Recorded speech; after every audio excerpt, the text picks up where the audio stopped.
Oklahoma lawmakers convene for a special session. Researchers identify the first Tulsa race massacre victim through DNA.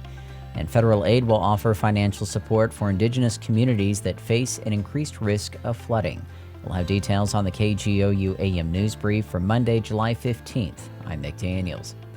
Oklahoma lawmakers will be at the Capitol today to take care of a few items in a special session. OPMX's Robbie Korth reports what's on the agenda. First things first, senators will vote on Governor Kevin Stitt's pick to serve on the Oklahoma A&M Board of Regents. The governor nominated Jennifer Callahan after the Senate stymied two of his previous picks. Then, in the afternoon, the Republican caucus will vote on a new Senate leader by secret ballot. Nonprofit news outlet Oklahoma Voice reports they're expected to pick between Durant's David Bullard and Tuttle's Lonnie Paxton.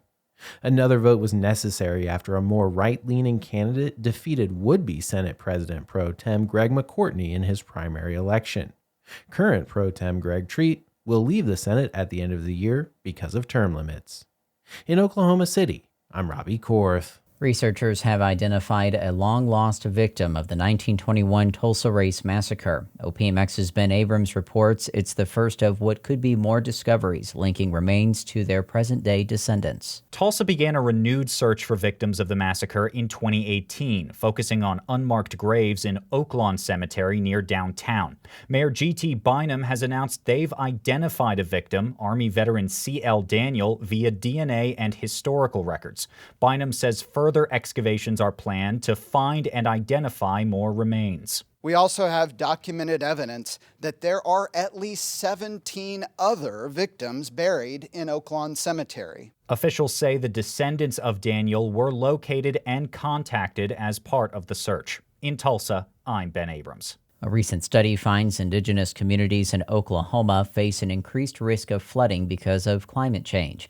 OPMX's Sarah Lisi has more about a federal program that offers financial support to tribal nations to combat these threats. Researchers at the University of Oklahoma found Native Americans in the state are vulnerable to climate change, an environmental problem they predict is only going to get worse. Mongya Chen is a research scientist at the Hydrometeorology and Remote Sensing Lab. He explained that Native Americans face high flood risks, but proper mitigation could offer hope. This paper is basically showcase the worst case scenario, is that we don't do anything, keep polluting. That's the worst case. For tribal nations looking to prepare and work through climate change impacts, Secretary of the Interior Deb Haaland announced a funding opportunity worth $120 million for tribes to tap into later this month. In Oklahoma City, I'm Sarah Lisi. A proposed $1 billion entertainment district in Norman remains in limbo. KGOU's Logan Layden reports one Norman City Council member says not to expect any movement by the council anytime soon. Late last week, a Cleveland County judge blocked a non-binding vote of the public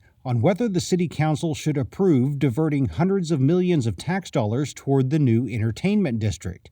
Now, on his Facebook page, Councilmember Michael Nash says there's much more for the developers to do before the city council takes up the issue.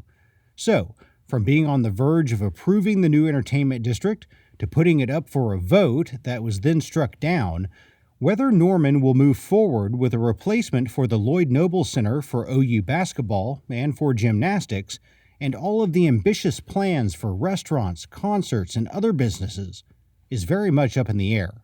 I'm Logan Layden. You'll find more news at our website, kgou.org, and we encourage you to follow the KGOU PM News Brief podcast. Here at Shortwave Space Camp, we escape our everyday lives to explore the mysteries and quirks of the universe. We find weird, fun, interesting stories that explain how the cosmos is partying all around us. From stars to dwarf planets to black holes and beyond, we've got you. Listen now to the Shortwave podcast from NPR.